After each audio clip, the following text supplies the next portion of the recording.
नमस्कार दोस्तों, आपका स्वागत है हमारे चैनल शिवोहम एक अंतर यात्रा के इस वीडियो में। इस वीडियो का शीर्षक है एल्गोरिथमिक संस्कार, डिजिटल गुलामी से चेतना के जागरण तक। जैसा कि आप सभी जानते हैं कि हमारा ये चैनल आध्यात्म से जुड़ा हुआ है, जिस पर हम सदैव आध्यात्म से रिलेटेड कोई भी लेटेस्ट टॉपिक पर कोई भी ऐसे चिंतन करते हैं। ये चैनल कोई उपदेशात्मक चैनल नहीं है जहाँ पर हम उपदेश दें, जनता को उपदेश दिए जाएं, नहीं।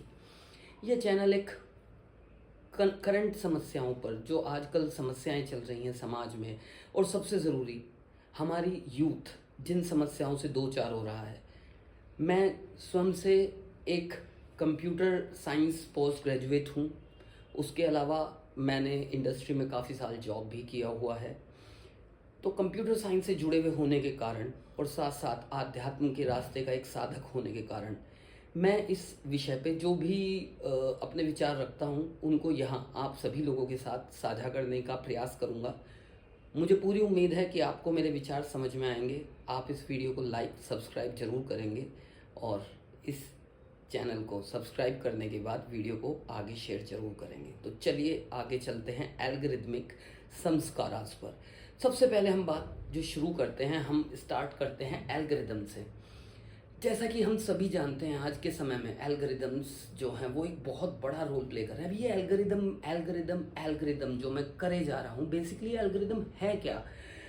एल्गोरिदम बेसिकली जो हमारी जितना भी कंप्यूटर है, कंप्यूटर में जितनी एप्लीकेशंस आप यूज़ करते हैं, एनी एप्लीकेशंस, जैसे आज के समय में आप सबसे ज़्यादा यूज़ यूथ की जाने वाली एप्लीकेशंस में हैं इंस्टाग्राम, फेसबुक, यूट्यूब और इससे जुड़े और भी काफ़ी प्लेटफॉर्म्स लाइक स्नैपचैट।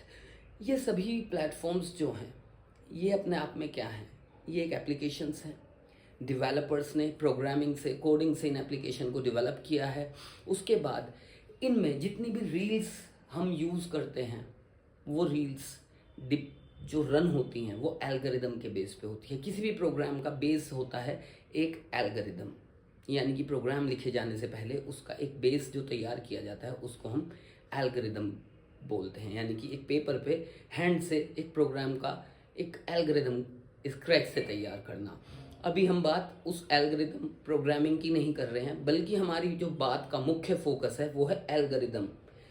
एल्गोरिदम कैसे हमारे माइंड को, हमारे चित्त को, हमारी वृत्तियों को बदल कर हमें, हमारी सोच को बदल रही है, हमारे आउटपुट को चेंज कर रही है, हमारी सोच विचारने की क्षमता को, हम जिस तरह इस दुनिया को देख रहे हैं, जो भी हमें इस दुनिया को देखकर विचार प्रकट होते हैं, जो भी हमें अच्छा बुरा नेगेटिव पॉजिटिव फील होता है, हाउ एल्गोरिथमिक संस्कारास are affecting our decision making our mind.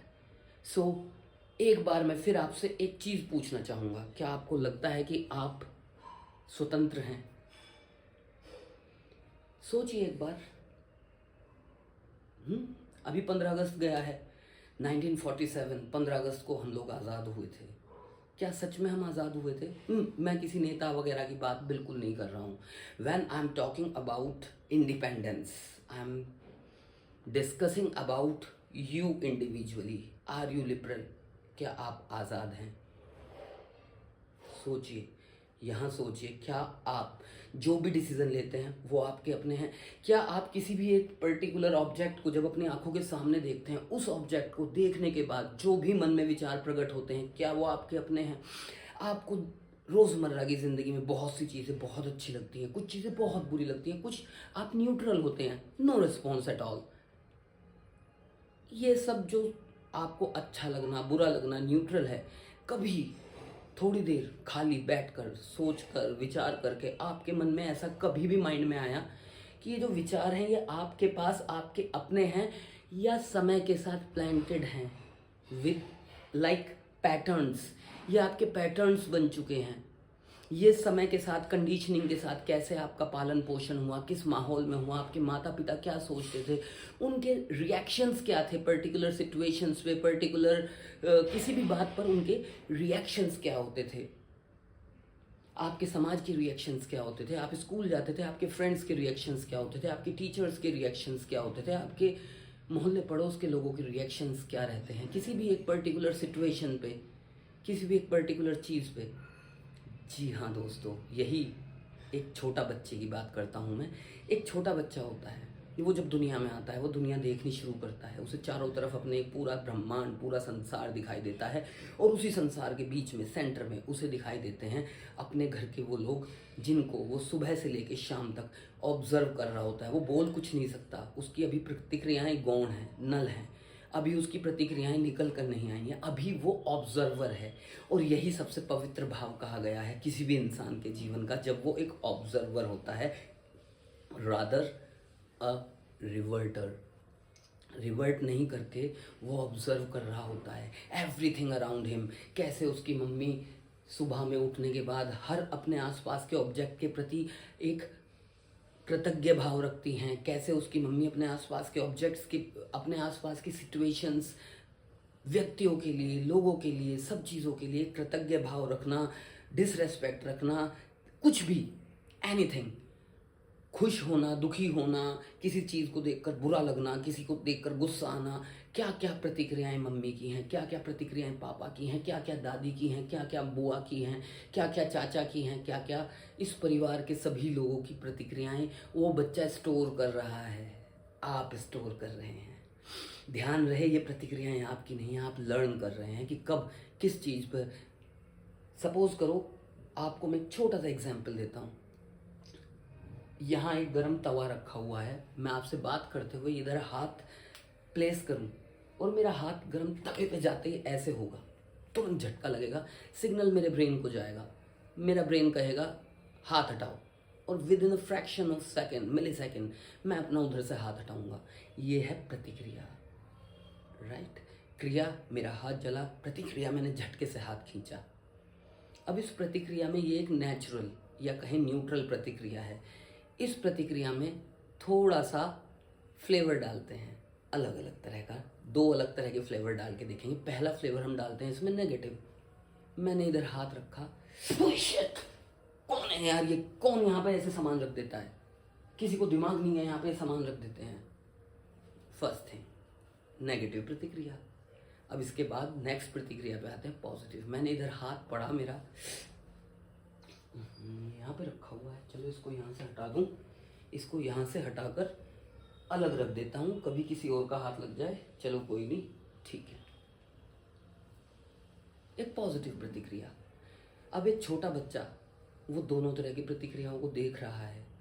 जब परिवार में किसी एक ने चीज़, हाथ जलने के बाद एक नेगेटिव प्रतिक्रिया दी, गुस्सा, अग्रेशन, इरिटेशन और ब्लेम किसी पर डालना कि ये किसने यहाँ रख दिया। बच्चे ने 3 चीज़ नोट की प्रतिक्रिया में, गुस्सा, अग्रेशन, ब्लेम और ज़्यादा गुस्सा। ये अब थ्रू आउट द लाइफ उस बच्चे का संस्कार बन चुका है। अब ये बच्चा सारी ज़िंदगी जब भी किसी ऐसी पर्टिकुलर सिचुएशन में आएगा, उससे उसका अवचेतन मन बिना उसको समझाए, बिना उसकी इच्छा के यही प्रतिक्रिया, इससे मिलती जुलती प्रतिक्रियाएं थ्रू आउट द लाइफ देगा। वहीं ये बच्चा जब सहजता से चीज़ों को होते हुए देख रहा है अपने घर में, ऐसी कोई खास प्रतिक्रियाएं किसी भी चीज़ के विरुद्ध नहीं देख रहा है, पॉजिटिव नेगेटिव नहीं, सिर्फ न्यूट्रल प्रतिक्रियाएं देख रहा है, तो ये बच्चा लाइफ में न्यूट्रल होना सीखेगा।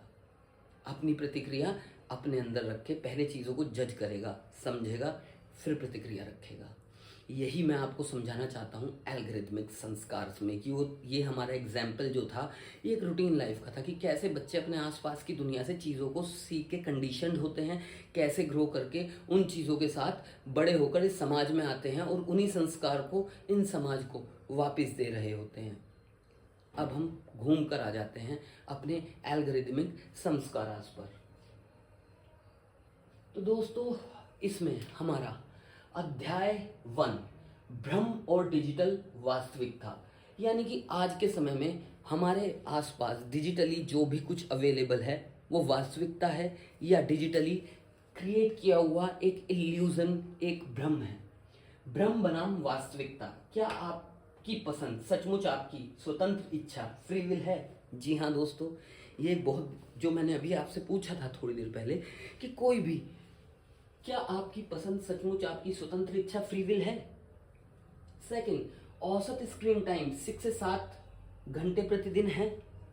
अगर प्रोडक्ट मुफ्त है तो आप ही प्रोडक्ट हैं। यस, तो पहले पॉइंट पे बात करते हैं। इस पर हमने पहले भी बात अभी कर ही रहे थे हम, लेकिन अब इस परिप्रेक्ष्य में हम बात करेंगे एल्गोरिथमिक संस्कारास पे। आज के समय में जब एक बच्चा, छोटा सा बच्चा रोता है, परेशान होता है, मम्मी को घर का काम फिनिश करना है, घर में बहुत सारे काम हैं, फादर को भी सुबह में ब्रेकफास्ट देना है, सबको तैयार करके सबकी ज़रूरतों का ख्याल रखना है। अब ऐसे में बच्चा रो रहा है तो मम्मी को उसको बिज़ी करना है, और बच्चे को आज के समय में को एंटरटेन करने के लिए सबसे बेस्ट इक्विपमेंट जो हमारे पास घर में अवेलेबल है वो है मोबाइल या टीवी का रिमोट। और बच्चे इसमें भी सबसे ज़्यादा फीड क्या करते हैं? रील्स। जी हाँ, रील्स का फीड सबसे ज़्यादा हो रहा है हमारे इंडिया में। ऐसे ही जैसे छोटा बच्चा, जब हम छोटे थे एक टीवी में एडवर्टीजमेंट आया करता था जिस वुडवर्ड्स ग्राइप वाटर का, जो छोटे बच्चों को दिया जाता है, तो उसका ऐड कुछ इस तरह था, क्या हुआ, बच्ची रो रही थी, वुडवर्ड्स दे दो चुप हो जाएगी। इस तरह करके 3-4 अलग अलग पीढ़ी दिखाई जाती हैं, पहले एक पीढ़ी, दूसरी पीढ़ी, यानी कि कई पीढ़ियों से वुडवर्ड्स चला आ रहा है और बच्चा रो रहा है, वुडवर्ड्स दे दो चुप हो जाएगा। यही चीज़ आज हो गई, बच्चा रो रहा है, मोबाइल दे दो चुप हो जाएगा। बच्चा चुप हो गया। यस, बच्चा मोबाइल मिलने के बाद चुप हो गया, क्योंकि अब उसके माइंड को हैंडल कर रही हैं एल्गोरिदम्स। वो उस बच्चे को रीड कर रही है कि कौन बच्चा किस वाली रील पर, 30 सेकंड की रील पर 20 सेकंड तक रुका है, तो मोस्ट लाइकली नेक्स्ट रील उसी तरह की बच्चे को दिखाई जाएगी। अगली रील बच्चे ने रिपीट करके देख ली। अब एल्गोरिदम को ये बात अच्छे से समझ में आ गई, उसने उस बच्चे को रीड कर लिया। जी हाँ दोस्तों, सिलिकॉन वैली में बैठे हुए हज़ारों न्यूरो साइंटिस्ट, हज़ारों प्रोग्रामर्स आज इसी विषय पर काम कर रहे हैं कि कैसे आपकी अटेंशन को ग्रैब करना है, कैसे आपके अवचेतन मन में बैठे हुए पैटर्न्स को, आपके इंटरेस्ट को, आपकी लाइक्स को, आपकी डिसलाइक्स को प्रोफाइल करके बाज़ार में यूज़ करना है, आपको नेक्स्ट कंटेंट प्रेजेंट करना है उस आपके डेटा के बेस पे, आपकी प्रोफाइलिंग के बेस पे। आप क्या सोचते हैं, क्या आपको पसंद कराया जाना है, क्या आपको बुरा लगवाया जाना है, इसके लिए आपके पास एग्जाम्पल्स हैं। अभी जो हमारा जेनजी आंदोलन हुआ, इस जेनजी आंदोलन को किस तरह से इन टेक कंपनीज़ ने जो है हैंडल किया, मेटा ने किस तरह से कुछ स्पेसिफिक रील्स को, एक आइडियोलॉजी वाली रील्स को आगे पुश किया, और किस तरह उन्होंने हमारे प्रधानमंत्री की रील, जहाँ पे प्रधानमंत्री ने जनता से अपील की थी, उनको समझाने की कोशिश की थी, उसको उन्होंने हटा दिया। जी हाँ, एल्गोरिदम्स के बेस पर किसी भी रील को आप उसकी रीच बढ़ा सकते हो। एल्गोरिदम के बेस पर आप किसी भी रील की रीच को डाउन कर सकते हो। एक एल्गोरिदम ये डिफाइन कर सकती है, एक एल्गोरिदम में ये पावर है कि वो सामने वाले के पैटर्न को, जैसे कंप्यूटर प्रोग्रामिंग में लूप्स होते हैं, इफ़, वाइल, इस तरह के जो लूप्स होते हैं कि अगर वाइल ऐसा हो तो ये वाली रील आए, अगर इफ़ ये हो तो इस तरह की रील आए। इसी तरह से प्रोग्रामिंग के थ्रू आपको पूरी तरह से कंटेंट प्रेजेंट किया जाता है, आपके माइंड को हैक किया जाता है, आपके दिमाग को हैक किया जाता है, आपको हैक किया जाता है, और आपके सोचने समझने डिसीजन मेकिंग को कंट्रोल किया जाता है, ताकि आपका लास्ट डिसीजन वो हो जो उधर बैठे लोग चाह रहे हैं, जो कॉरपोरेट चाह रहा है, जो बिजनेस हाउसेस चाह रहे हैं, ना कि आप। अब इसमें आगे बढ़ते हैं। औसत स्क्रीन टाइम 6 से 7 घंटे प्रतिदिन। जैसा कि हम सभी जानते हैं आजकल की यूथ और एक आम इंसान का एक बेसिक स्क्रीन टाइम 6 से 7 घंटा दिन का स्क्रीन पर है। 6 से 7 घंटे आप समझ सकते हैं दोस्तों कितना लंबा समय होता है। अब इस 6 से 7 घंटे में 15-15 सेकंड के, 30-30 सेकंड के अनगिनत रील्स, हर एक रील से मिलती हुई इन्फॉर्मेशन, हर उस इन्फॉर्मेशन पे जब आप रुके, आपने वहाँ पर समय स्पेंड किया, इम्प्रेशन गया कि आपको ये कंटेंट पसंद आया। अब उस कंटेंट से मिलता जुलता कुछ और कंटेंट आपके सामने प्रेजेंट किया जाएगा। लेकिन इस बार उस कंटेंट में धीरे धीरे एक अलग विचारधारा का, कौन सी विचारधारा, वो विचारधारा जिसे एल्गोरिदम सपोर्ट करना चाह रही है, उस विचारधारा से रिलेटेड कंटेंट को धीरे धीरे उसमें बढ़ाया जाएगा, ताकि आपको धीरे धीरे एकदम से अगर कोई विचारधारा आपके ऊपर डाल दी जाए तो आपको लगेगी अरे ये तो कैसी बात कर रहे हैं, लेकिन लॉजिकली स्लाइटली एक एक करके आपको फीड कराया जाए तो धीरे धीरे आप लॉजिकली उस विचारधारा में एंटर होने लग जाओगे। बीच बीच में एक दो रील ऐसी डाली जाएंगी जहां आपकी विचारधारा की मजाक उड़ाई जा रही होगी, आपके नेताओं की मजाक उड़ाई जा रही होगी, उनका ट्रोल हो रहा होगा, फिर बीच में उधर की दूसरी विचारधारा को प्रेजेंट किया जाएगा। तो ये जो अब आपका 7-8 घंटे का स्क्रीन टाइम है, दरअसल ये आपका अपना टाइम नहीं है, ये उनका टाइम है जो वो आपसे खींच रहे हैं। आपको लग रहा है आप आलसी हो, आपको लग रहा है आप कामचोर हो, आपको लग रहा है आप स्क्रीन में ज़्यादा समय दे रहे हो, आप गिल्ट में जिंदा हो, आप गिल्ट में परेशान हो, लेकिन ऐसा नहीं है। आपके माइंड को हैक कर लिया गया है डोपामिन शॉट्स दे देकर, खुशी का रसायन बढ़ा बढ़ा के, हर 15 सेकंड बाद, हर 20 सेकंड बाद, हर 1 मिनट बाद। और आप कब एडिक्टेड होकर रील्स में आकर बंध चुके हैं आपको नहीं पता। ध्यान दीजिए कि लास्ट टाइम कब आप कहीं एक वेटिंग में जाकर बैठे और आप 15 मिनट 5 मिनट तक अपना मोबाइल भी आपने जेब से बाहर नहीं निकाला, आप सिर्फ आसपास की दुनिया को ऑब्जर्व करने में लगे हुए थे, उसी में खुश थे। नहीं याद आएगा, क्योंकि एल्गोरिदम्स ने पूरा रील्स का सिस्टम ऐसे ही डिज़ाइन किया है कि वो आपको बैठने ही नहीं देगा, आपको आपके डिसीज़न लेने ही नहीं देगा। आप वही डिसीज़न लोगे जो आपको लेने के लिए मजबूर किया गया है। अगर प्रोडक्ट मुफ्त है तो आप ही प्रोडक्ट हैं, यानी कि रील्स। पैसा तो कोई खर्च हो नहीं रहा है, हर 15 सेकंड में स्क्रॉल स्क्रॉल स्क्रॉल, पसंद नहीं आया स्क्रॉल, पसंद आया लाइक, स्क्रॉल, पसंद नहीं आया स्क्रॉल, बहुत ज़्यादा पसंद आया लाइक कमेंट स्क्रॉल। आपकी जनरेशन, हमारी जनरेशन्स को आज ये स्क्रॉल करने की आदत डाल दी है, यानी कि लाइफ में जो भी कुछ हमें अच्छा नहीं लगता हम उसे स्क्रॉल करके निकलने के चक्कर में लग जाते हैं, जबकि रियल लाइफ में ऐसा मुमकिन नहीं होता है। अगर प्रोडक्ट मुफ्त है तो आप ही प्रोडक्ट हैं। जी हाँ, रील मुफ्त है तो यहाँ प्रोडक्ट रील नहीं है, यहाँ प्रोडक्ट आप हैं। जी, टारगेट आपको किया जा रहा है, विचारधारा से आपकी खेला जा रहा है, विचारधारा को रीड आपकी किया जा रहा है, और उस विचारधारा में कुछ और मिला के एक नए विचारधारा का सृजन आपकी किया जा रहा है। अध्याय 2, चित्त का डेटाबेस और सिंथेटिक संस्कार, पतंजलि योग सूत्र।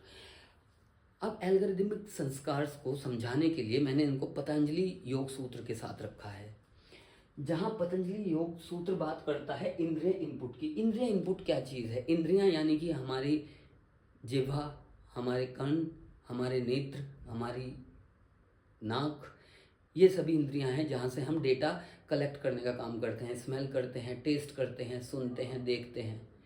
ये सभी इंद्रियां हमें जितना भी हमें दुनिया से डेटा चाहिए, ये अच्छा है, गर्म है, ठंडा है, ऐसा है, वैसा है, जो भी डेटा हम यहाँ से डेटा हमारे तक आ रहा है वो इन इंद्रियों के थ्रू आ रहा है। स्क्रीन टाइम, और इधर एल्गोरिदम में यही डेटा आपके पास स्क्रीन से जा रहा है, स्क्रीन टाइम से जा रहा है।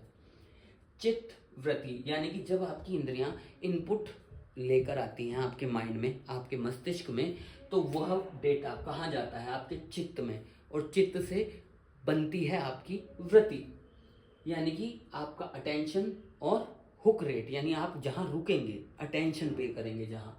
संस्कार, इंद्रियों के इनपुट, इंद्रियों ने इनपुट लिया, ब्रेन में आया, जिससे चित्त बना, और वहाँ से क्रिएट हुए आपके संस्कार, यानी कि बिहेवियरल प्रोफाइल्स।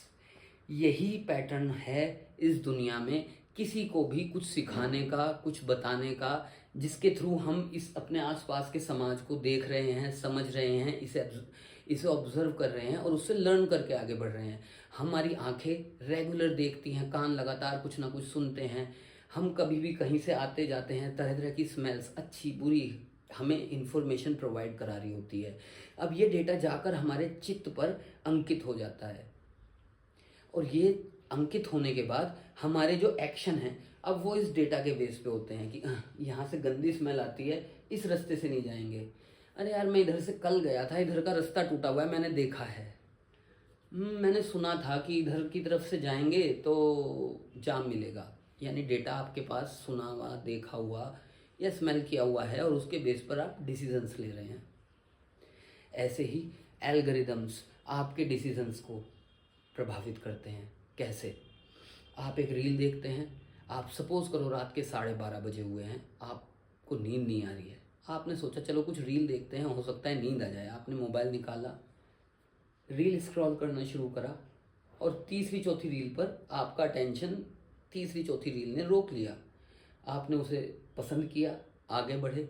अब आपका डेटा, आपका पैटर्न एल्गोरिदम ने नोट किया कि आपने किस तरह की रील पर अटेंशन पे किया, किस तरह की रील पर आपने समय स्पेंड किया, और अब यही पैटर्न आपको आगे रील प्रेजेंट करेगा। उसी से मिलती जुलती, उसी विचारधारा से मिलती जुलती, उन्हीं तरह की रील्स आपको एक के बाद एक। अब ये रील्स बेसिकली करती क्या हैं? जैसा इनपुट वैसा चित्त, जैसा चित्त वैसा मनुष्य, यानी कि जिस तरह का इनपुट हमारा माइंड फीड करेगा वैसा ही हमारा चित्त हो जाएगा, यानी वैसी ही हमारा ब्रेन हो जाएगा। और जैसा हमारा चित्त होगा वैसे हमारे एक्शन होंगे, और जैसे हमारे एक्शन होंगे वैसी ही हमारी पर्सनैलिटी दुनिया के सामने खड़ी होगी। अब है अध्याय 3, द फीडबैक लूप, डोपामिन की डिजिटल अफीम। अब हम बात करने वाले हैं डोपामिन पर। जी हाँ दोस्तों, खुशी का रसायन डोपामिन, ये एक बहुत चर्चित टॉपिक है यूट्यूब पर। इस पर काफ़ी वीडियोस हैं, काफ़ी लोग चर्चा करते हैं। इसी के एल्गोरिदम के बेस पर इस पर चर्चा करते हुए, चिंतन करते हुए हम आगे बढ़ते हैं। The dopamine rat trap. अब ये डोपामिन रैट ट्रैप क्या होता है? रैट ट्रैप यानी कि चूहा पकड़ना। डोपामिन रैट ट्रैप, क्या वाकई में चूहा पकड़ना है? चलिए देखते हैं, आ जाइए।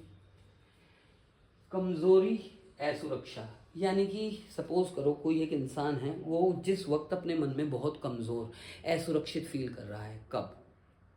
आपको 5 रील दिखा दी, आप एक मिडिल क्लास मैन हो जो 20,000 महीना की नौकरी कर रहे हो, आपकी बहुत अच्छी आर्थिक स्थिति नहीं है, लेकिन आपके सपने बहुत हैं, जिस कारण आप रील खोलते हो और फीड करते हो अपने फेवरेट इन्फ्लुएंसर्स को। वो थार में जा रहा है, वाओ क्या बैग, क्या कार है, क्या इसने शूज़ पहने हैं, अरे क्या स्टाइल है यार, हेयर स्टाइल कितना अच्छा है, क्या एक्सेसरीज यूज़ करता है। आपकी कमज़ोरी, आपकी असुरक्षा, इनसिक्योरिटीज़, जहाँ आप इनसिक्योर फील करते हैं वहाँ पर ये वार करता है, और कस्टमाइज वीडियो, उसी से रिलेटेड वीडियो आपके सामने प्रेजेंट करता है। और फिर कहीं बीच में आपको एक एक दो वीडियो ऐसे प्रेजेंट करेगा जहाँ जो वीडियो आपको डोपामिन शॉट्स देंगे, जहाँ आपको खुशी मिलेगी, जहाँ आप अच्छा महसूस करेंगे, मिलता जुलता महसूस करेंगे। और यही जो रील है यही आपको देगी डोपामिन शॉट। अब जैसे ही आप इस रील पे आपने टेंशन दिया, आप रुके, अगली रील आपको इसी से रिलेटेड आएगी। पहले असुरक्षा क्रिएट किया आपके अंदर, अब असुरक्षा के बाद धीरे धीरे धीरे कुछ ऐसा प्रेजेंट किया जाएगा जो आपकी उस असुरक्षा को हटाता हुआ दिखाई देगा, और आपको ये बिलीव होगा कि मेरी लाइफ में अगर ये चीज़ होगी तो मैं इनसिक्योर नहीं फील करूँगा, मैं एकदम सही हो जाऊँगा, मैं खुश हो जाऊँगा। और अब आप, क्योंकि एकदम से आपकी परिस्थिति नहीं है उन चीज़ों को जो है कंज्यूम करने की, तो अभी तो आप रील्स के थ्रू ही काम चलाएंगे। तो आप रील देखते जाएंगे, कब 12:30 से सुबह 3 बज गए, आपकी आंखें दर्द करने लगी, आप परेशान हो गए, आपको नहीं पता चला। आपने मोबाइल रख दिया सुबह के 3 बजे कि अब सो जाता हूँ, लेकिन जैसे आपने मोबाइल रखा आप जैसे किसी गहरी खाई में गिर गए। कंपैरिजन, इनसिक्योरिटीज़, गुस्सा, चिढ़ आसपास के लोगों से, सिचुएशन से, कंडीशन से, देश से, समाज से, सबसे, यही उनका टारगेट है। ऐसे ही वो लोग आपको टारगेट करते हैं। एल्गोरिदम को गहरे इंसान नहीं, बेचैन ग्राहक चाहिए। अभी यहीं आते हैं हम सबसे पहले कमजोरी और असुरक्षा से कस्टमाइज वीडियो तक आता है मामला। कस्टमाइज वीडियो यानी आपको दिखाए जाने के लिए जो आपको ही अच्छा लगे। वहाँ से आगे जब आपको कस्टमाइज वीडियो मिलते हैं तो आपका डोपामाइन स्पाइक बढ़ता है, और जब डोपामाइन स्पाइक बढ़ता है उसके तुरंत बाद आप जब मोबाइल रख देते हैं आप फिर से गहरे अकेलेपन में गिर जाते हैं, और अब आपको फिर से डोपामाइन शॉट चाहिए। आप फिर जब जब दुखी फील करते हैं, अकेला फील करते हैं, आपकी जेब से मोबाइल बाहर आ जाता है। याद कीजिए कब आप लगातार 5 मिनट कहीं बैठकर किसी का वेट कर पाए थे बिना मोबाइल हाथ में लिए। 5th जैन वॉरफेयर, आपका फ़ोन उनका हथियार। जी हाँ, बिना सेना और बारूद के राष्ट्रों को खोखला करना। अभी हमने जितना भी डिस्कशन इस पर विषय पर किया, अब इस डिस्कशन को हम एक कदम आगे लेकर आते हैं। आज के समय में जो वॉरफेयर चल रहा है, रिजाइम चेंज ऑपरेशंस चल रहे हैं नेपाल जैसे देशों में, बांग्लादेश जैसे देशों में, और अभी हाल ही में 15 अगस्त के आसपास, अभी पीछे 1-2 महीने में हमारे देश में जैन ज़ी आंदोलन के नाम पर CJP नाम की एक पार्टी बनाकर कुछ लोगों ने किस तरह उद्दंड मचाया है। जी हाँ, ये वही ऑपरेशन है जहाँ सेना और बारूद के बिना राष्ट्र को खोखला करने की साजिश की जा रही है। मगर ये साजिश कर कौन रहा है? ये साजिश किस लिए जा रही है? ये साजिश कर रहा है पूंजीवाद, उपभोक्तावाद का सरगना अमेरिका, जिसकी कंपनीज हैं ये सोशल मीडिया कंपनीज, मेटा वगैरह, जो उसका टूल हैं, जिनको वो अपने पूंजीवाद, अपनी पावर को इस दुनिया में फैलाने के लिए, अपने सत्ता की हनक को बढ़ाने के लिए इन कंपनीज को, इनकी एल्गोरिदम्स को टूल्स की तरह यूज़ कर रहा है अमेरिका। पहला कदम, जड़ों और इतिहास से नफरत। जी हाँ, सबसे पहला कदम ये लोग क्या लेते हैं? सबसे पहले ये आपको धीरे धीरे इस तरह का कंटेंट प्रेजेंट करते हैं जहाँ आपके नेता, आपके कोई भी इस तरह के जो भी विभूतियाँ हैं, जैसे कुछ महान विभूतियाँ हैं, कोई देवता हैं, आपके महान लोग हैं, उनका ट्रोलिंग शुरू करना, धीरे धीरे उनको ट्रोल करना, उनकी ट्रोल को आपके लिए नॉर्मलाइज करना। जैसे जैसे आप उनकी ट्रोल में नॉर्मलाइज होते जाएंगे, उसको लाइटली लेना शुरू करेंगे, तब अगले कदम आएगा अब अपोजिशन के लोगों को सामने प्रेजेंट करके उनकी तारीफ करना। अब उनकी तारीफ करने के बाद उनकी तारीफ करते हुए लोगों को दिखाया जाएगा, आपके जैसे लोगों को, क्योंकि वो आपको प्रोफाइल कर चुके हैं, वो जानते हैं आपको के सामने किसे प्रेजेंट करना है। वो आपके सामने शाहरुख खान, आमिर खान को प्रेजेंट करने से पहले आप ही के जैसे किसी एक बंदे को प्रेजेंट करेंगे, फिर उसके बाद शाहरुख को प्रेजेंट करेंगे। पहले वो शाहरुख को अगर प्रेजेंट करेंगे तो उसके बाद कम से कम 10 आपके जैसे लोग प्रेजेंट करेंगे, यानी एक लूप की तरह, ताकि आप वहाँ एक बिलोंगिंगनेस के साथ रुके रहें, हुक हो जाएं आप। फिर है दूसरा कदम, समाज को छोटे छोटे टुकड़ों में बांटना।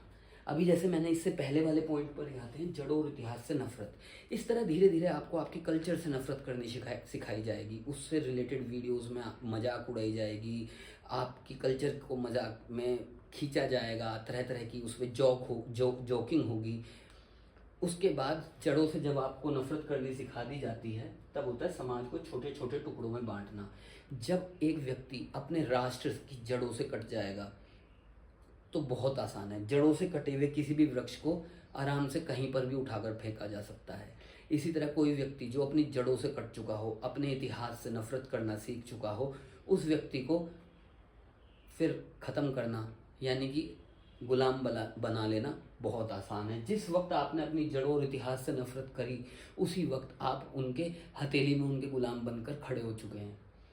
समाज को छोटे छोटे टुकड़ों में बांटना, अब वो आपको श्रेष्ठता का अनुभव कराएंगे। आपके साथ जो भी इनसिक्योरिटीज़ हैं, उन इनसिक्योरिटीज़ का कारण समाज के दूसरे वर्ग को बताया जाएगा, दूसरे वर्गों को बताया जाएगा कि कैसे ये दूसरे वर्गों की वजह से आज आप असुरक्षित हैं, कैसे आज आपके साथ जो भी कुछ हो रहा है वो आपकी गलती नहीं है, वो इस सब आपके इर्द गिर्द के समाज की गलती है। यानी समाज को तोड़ने के लिए आपके भीतर विद्रोह पैदा किया जाएगा।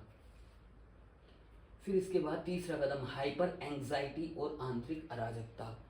जी हाँ, इस तरह के वीडियो बना बना के कंटेंट आपके सामने प्रेजेंट किया जाएगा, उनमें पीछे बैकग्राउंड म्यूज़िक ऐड किया जाएगा इस तरह का, जिससे म्यूज़िक आपको अपील करे, सेंसरी ऑर्गन में एकदम जैसे ही म्यूज़िक जाए, विजुअल और म्यूज़िक साथ मिलकर एक कंप्लीट और कंप्लीट पिक्चर क्रिएट करके आपके विचारों से खेलना शुरू करेंगे, आपको पकड़ना शुरू करेंगे और आपको हाइपर एंजाइटी देंगे कि देश में ये सब क्या हो रहा है।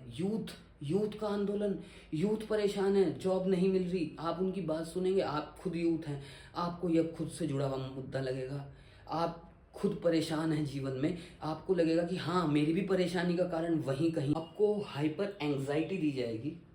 अब ये एंजाइटी जिस वक्त आपके अंदर आई, आप धीरे धीरे अराजक बनने शुरू हो जाएंगे। आप फील करेंगे कि वहाँ ये लोग परेशान हैं, ये मेरे एज ग्रुप के लोग हैं और जो ये बातें कर रहे हैं वही तो मेरी भी समस्याएं हैं, तो लेट्स मूव, मुझे इनका साथ देना चाहिए, मुझे इनके साथ खड़े होना चाहिए।